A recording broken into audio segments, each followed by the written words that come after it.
Imagine a society where opportunity is colorblind and meritocracy is the rule. But do we live in such a society?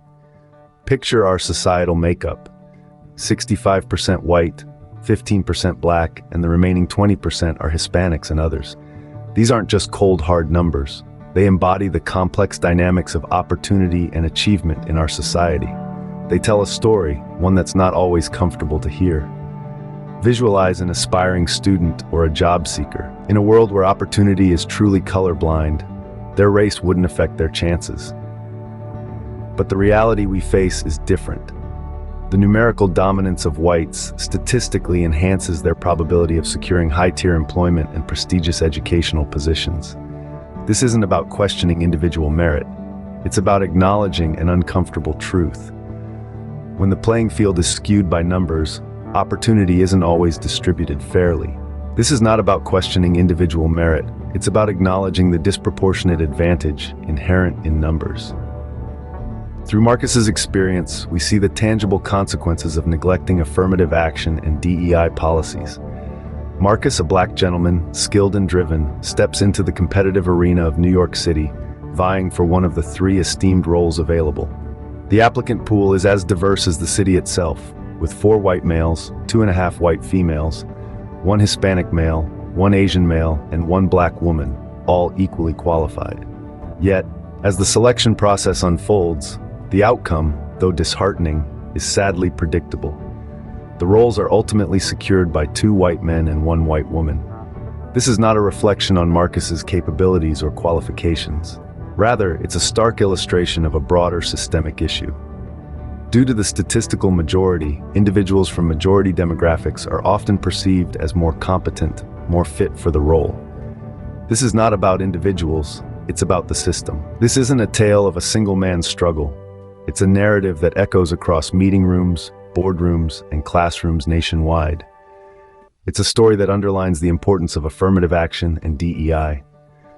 For without these measures, the competition isn't just stiff, it's inherently biased. It's a game where the dice are loaded and the deck is stacked in favor of the majority.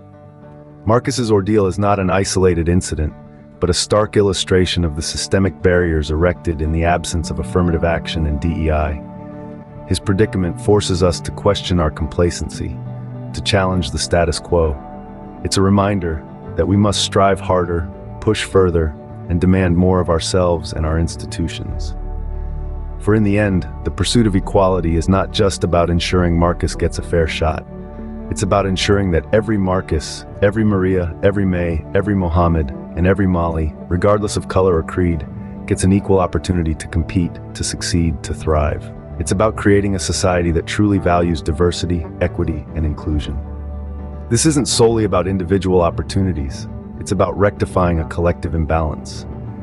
Marcus's story is just one example of the many barriers that exist when affirmative action and DEI are neglected. But the implications stretch far beyond Marcus.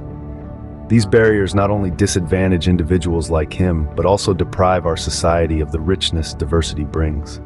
Consider the wealth of perspectives, ideas, and innovations that are lost when we don't actively strive for diversity in our workplaces and educational institutions. Imagine the potential we could unleash if we truly embrace the full spectrum of our society's talents. The absence of affirmative action and DEI policies doesn't just affect the minorities, it affects us all. It reinforces a status quo that marginalizes certain groups, stifling our collective growth and progress. Affirmative action and DEI are about more than addressing individual disparities. They're about transforming our societal structure for collective betterment. It's about creating a society where everyone, regardless of their background, has an equal opportunity to thrive. The journey towards a more equitable society requires your voice, your action. It's time for us to step up, to ignite the change we wish to see in our world. This is not a call for passive observation, but one for active participation.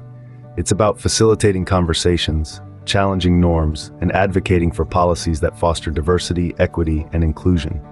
We must embrace the difficult dialogues and confront the truths that diversity and inclusion are not just buzzwords, but essential components of our society's fabric. It's about understanding that affirmative action isn't about preferential treatment. but about leveling the playing field, about creating a society where opportunity is truly colorblind. Each one of us holds the potential to make a difference, to contribute to this ongoing conversation. Whether it's through educating ourselves, engaging in meaningful discussions, or advocating for policy changes, we can help shape a society where everyone has a fair shot at success. Let's strive for a future where opportunity is genuinely equitable. Your voice matters in this crucial conversation.